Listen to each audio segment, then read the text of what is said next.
Ngayon ko lang napansin, katabi ko na pala yung kumanta ng Gangnam Style. Ay, sir, wag kang matakot, wag mabahal. Ayan, munti ka na tuloy mahulog si Sai. Sayang. Charot. Ito pala yung tinatawag na skywalk dito sa King Power Mahanakhon, Bangkok, Thailand. Yan yung pangalan ng building na ito. Mahanakhon. Mahanakhon, Mahanakhon, Mahanakhon. Akinuti mabay marikit ichismis dalan malukon. So, syempre, papakita ko na naman sa inyo kung paano ako nakarating dyan. Hindi yung basta-basta andyan na ako agad. Hindi ako ganun mag-vlog, B. Dapat detalyadong detalyado. So, nasa day 3 pa rin tayo, ng aking paglalakbay dito sa Thailand. Pagkatapos kong mamasyal doon sa The Grand Palace, alas 2 ng hapon ay umalis ako para naman pumunta sa King Power Mahanakhon na building. Hindi na sumama yung kapatid ko, mag-isa ko lang kasi sumakit yung tiyan niya. Nagpunta na naman ako dito sa may pier para sumakay ng barko at bumaba sa may Saturn Station. Pier. Saturn Pier, ha? Hindi Jupiter, hindi Neptune. Saturn. Pangalawa siya sa dulo ng bababaan mo na pier. So, ibig sabihin, medyo malayo-layo siya. According to my Google Map kasi, malapit na sa Saturn Pier yung Mahanakhon. 40 baht lang naman kasi yung pamasahe dito sa barko kapag single journey. Ewan ko lang sa mga taken na. Nagtry kasi ako mag-Bolt or Grab papunta doon sa Mahanakhon mula sa aming hotel. Ang mahal, abot 300 yung pamasahe. Kaya ngayon, magdalawang sakay na lang ako. Sa tuktok ng barko na naman ako sumakay kasi wala masyadong pasahero kapag ganitong mga kakatangan ba. So, di ko na masyadong ipapakita tong mga view dito sa may dagat-dagatan, ha? Kasi nakailang sakay naman na ako dito. Mayang gabi na lang pag uwi ko kasi mas maganda siya pag night view. Ngayon ay pababa na po kami. Kasama ko si Harry Potter dito sa may Saturn Pier. Bale, unang celebrity pa lang yan na nakasama ko dito. Abangan nyo mamaya, mas marami pa. Ayan, palabas na kami. Naglakad lang ako ng konti dito sa may highway para dito na ako mag-book ng Bolt na maghahatid sa akin papunta doon sa Mahanakhon na yan. Dito ako tumambay sa may harapan ng Robinsons Galileo Gallery. Ngayon ko lang nalaman na may Robinsons din pala dito sa Thailand. Nagbook ako ng Bolt, yung pang-angkas lang, yung single ba, ganon. Kasi bukod sa mura, gusto ko ma-experience yung sumakay ng motor na walang helmet. Maya-maya, tinawagan na ako ng driver ko. Nasa tapat daw siya ng 7-Eleven. Natawa ako dun sa pagbanggit niya ng 7-Eleven. Pero alam nyo, ang gwapo nito, guys, as yung picture niya sa Bolt na app, ang gwapo talaga. Hindi ko lang na-screenshot. Tapos nung paglapit ko sa kanya, mata pa lang, ang gwapo na talaga. 100% sure ako. Tapos ang bango pa. Diyos ko, humahampas yung amoy niya sa ilong ko habang nagdadrive ng mabilis. Parang niya ba akong dinadala sa langit talaga? Lalo't hindi pa naman ako naka-helmet. Mayat maya nakarating na kami agad. Nabitin ako sa joyride naming dalawa. 35 baht lang yung pamasahe. Mula doon sa may Robinson Saturn Station, papunta dito sa Mahanakhon. Pero binigyan ko na siya ng 50. Di na masama, no? Thank you so much po, my destiny. Bago ako pumasok sa loob, nag-video-video muna ako dito sa may labas. Medyo nahiya rin kasi ako pumasok. Nakaka-intimidate kasi. Feeling ko parang mayayaman lang yung mga pumapasok sa loob, ganun. At hindi ako nababagay kasi isa lamang po akong hampas lupa. Hanggang sa ayan, kinapalan ko na yung mukha ko. Pagpasok ko sa loob, bumungad na sa akin yung entrance fee, 880 baht, yung basic. Yung tig 900 taka 1,000 plus, yan naman yung may mga kasama ng food and drinks. Kumbaga package na siya. Pero ayan, presyo lang po yan tuwing daytime. Pero pagpatak ng 3:30 PM onwards, magmamahal na po yan. Yung 880 na basic, aabot na siya ng 1,000 plus, sabi nung cashier sa akin. Buti nga nakahabol ako. 3:25 PM na yata yan nung bumili akong ticket. Pinaka-basic lang yung kinuha ko, 880. Yun lang kasi yung afford ko. Buti nga di sumama yung kapatid ko, mapapagastos na naman. Bago ka umakyat, bibigyan ka ng claims tab para sa locker. Kasi bawal magdala ng backpack doon. Kaya iniwan ko yung bag ko dyan, kasama na yung aking tripod. Kasi sa pagkakaalam ko, bawal din magdala. Mahigpit sila dito sa security bago pumasok sa elevator. Ayan para ka lang dumaan din sa airport. Andito na kami sa tapat ng elevator. Inaantay lang namin na papasukin kami. Kasama ko si Sai and the team. Sa 78th floor man kasi yun. Hindi mo naman pwedeng akyatin yun gamit ang hagdan. Sobrang dilim sa loob ng elevator. Yung blue light lang ang nagsisilbing pailaw niya. Ay sige lang po, pasok kayo. Sampuhan ito. Kasya pa, kasya pa. Pausod na lang po sa likod. Ayan, okay na. Ay, nagulat naman ako. Biglang lumiwanag nung umandar na. So, dito pa lang sa elevator, paakyat, ma-entertain ka na. Kasi para kang nasa loob ng isang spaceship na nagta-travel via time-space management. Ganun. Maganda. Ngayon, nakarating na kami. Ang dami pala namin. Di ko na malayan ba? Akala ko wala pa kami sa 10 dito sa loob. So paglabas ko sa elevator, ayan, ganyan lang yung bumungad sa akin. Diyan na napunta yung 880 baht ko. Medyo natakot akong lumapit nung una doon sa may Alunggawit kasi may acrophobia po talaga ako. Takot ako sa mga matataas na lugar. Kaso nung naalala ko yung binayaran ko na kulang-kulang 900 baht, ay, hindi pwede yan. Sulitin natin, B. Ayan, may microscope din pala dito kung gusto mong makita yung mga bacteria, ganon. Kaso, kailangan mo siyang hulugan ng pera para gumana. May mga upuan din sa gilid kung gusto mong tumambay na lang habang pinagmamasdan ang overlooking view ng Bangkok. May mga coffee shop na rin dito, bilihan ng drinks at pagkain. Bale, nakadalawang ikot na ako sa floor na ito. Medyo na-bored ako kasi pare-pareho lang yung mga nakikita ko. Tapos yung mga kasabayan ko, di ko na sila makita. Parang ako na lang yata yung tao sa floor na ito.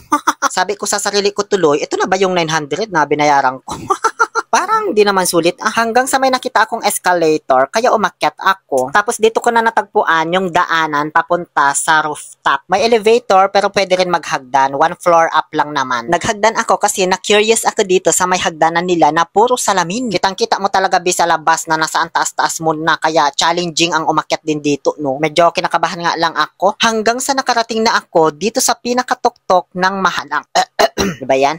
Ng Mahanakhon Skywalk. May mga bilihan na rin ng pagkain dito, drinks, alcohol, ganyan. Tapos pwede kang tumambay hanggat kailan mo gusto. Want to sawa, basta kaya mong tiisin yung init dito sa taas. Alas 3 pa lang naman kasi ng hapon, kaya mainit pa. Isa na ito siguro sa dahilan kung bakit mas mahal siya sa gabi. Kasi mas convenient, kasi di ganun kainit, tapos mas maganda yung view. At heto na po yung skywalk na tinatawag nila. Yung maglalakad ka dyan sa may salamin. Kitang-kita mo yung ibaba. Pero bago ka tumapak dyan, kailangan mo muna magsuot ng net sa sapatos. Shoe cover. O para saan yan? O syempre para hindi mabasag yung salamin. Baka bigla kang tumaluni, may bakal yung sapatos mo pala.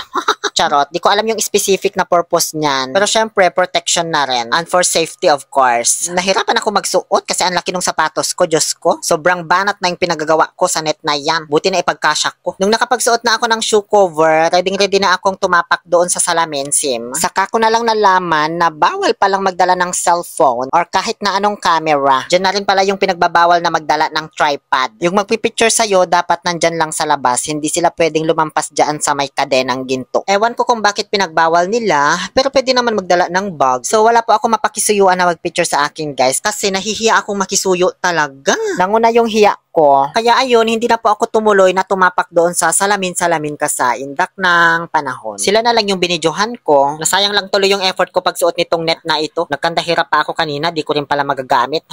Umakyat na lang ako dito sa may pinakataas pa kasi may tambayan din dito. Saka ako umupo. Tapos pinagmasdan ko lang silang nagpipicturan, ganyan. Tulad nitong si Sai na muntikan ng mahulog dito sa may Alunggawit. Tapos sumunod naman yung kapatid niya. Antaray, Brian Buyo nung hindi pa nag-diet. Tapos nagpa-picture din ang pamilya Sagrado doon sa kapatid ni Sai. Tapos andito rin pala yung idol ko na content creator na si Justin Losares na nasa Lavender Fields na ngayon. O, so paano na ito? Anong atin dyan, Sai? Nagpakulay ka pa talaga ng buhok, ha? Andito rin pala si, sino ba to? Rosalinda ba ito? O yung bida sa Mirada de Mujer at Gata Salbahe?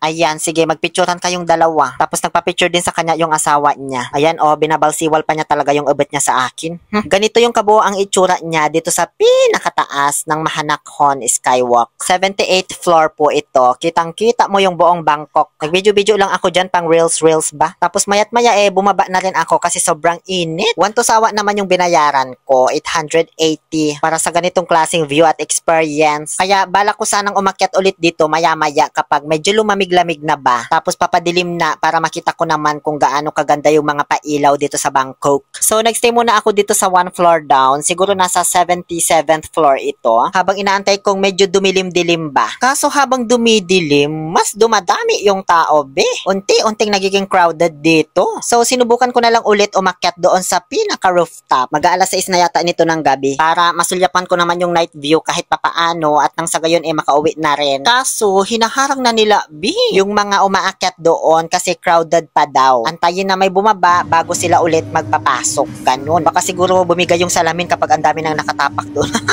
So, ganun pala dito kapag gabi na ano. Kaya, di ko na lang inantay, be. Baka din kasi masaraduhan na ako. Doon sa pier kung saan ako sasakay pa uwi. Hanggang 7:30 lang kasi ang last ride doon. Kaya, umuwi na lang ako. Ayan pala guys, yung comparison ng King Power Mahanakhon. 78 floors, 314 meters yung taas. Yung style nitong building, para siyang box na butas-butas, kulang-kulang ganun. Parang Jenga style. Kung tatanungin nyo ako kung sulit yung 880 na entrance fee, sulit naman siya. Sa part ko lang hindi na sulit siguro yung pag-take ko sa mga picture, tapos yung hindi ako tumuloy doon sa pagtapak sa may salamin sim. Pero surely sulit naman siya guys. This is a breathtaking experience. Tapos kakaiba kasi nung nakaraang 2 araw puro templo na yung nakikita ko, 'di ba? Recommended ko siya sa inyo kahit medyo pricey. Dadaan ka na sa mga mall pagbaba mo, mga bilihan ng souvenirs, ganyan, mga pabango at may mga bilihan din ng damit. Dito na rin pala ako naka-personal ng mga artista. Ayan sa standing nga lang.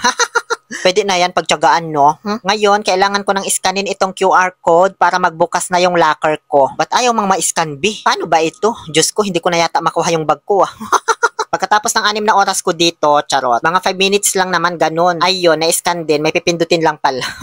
Ayan na yung bag ko, diba? High-tech. Sumakay na ulit ako sa Bolt, angkas, pauwi. Nag-enjoy kasi ako nung una, kaya hinanap-hanap ko. Tama naman yung naging desisyon ko kasi sobrang traffic. Diyos ko, rush hour na kasi 6:30 PM na. Buti na lang at magaling lumusot tong nasakyan ko na motor kahit 1 mm na lang yata yung pagitan ng side mirror niya doon sa mga kotse. Lusot pa rin siya talaga. 2 beses nga sumayad yung side mirror na Buti hindi nagkakagasgas yung mga kotse.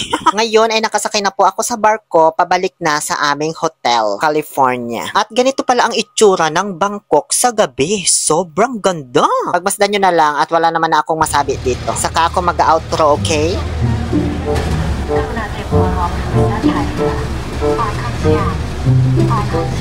Ganito itsura ng Icon Siam sa gabi. At ayan, may pahabol pa pala tayong isang celebrity. Hindi ko nga lang alam kung miyembro ba ito ng Bini o si Chloe.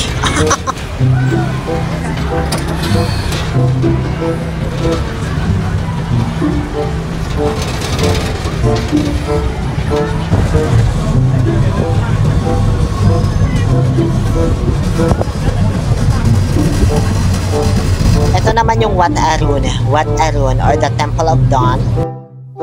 Ayun naman po si Grand Palace.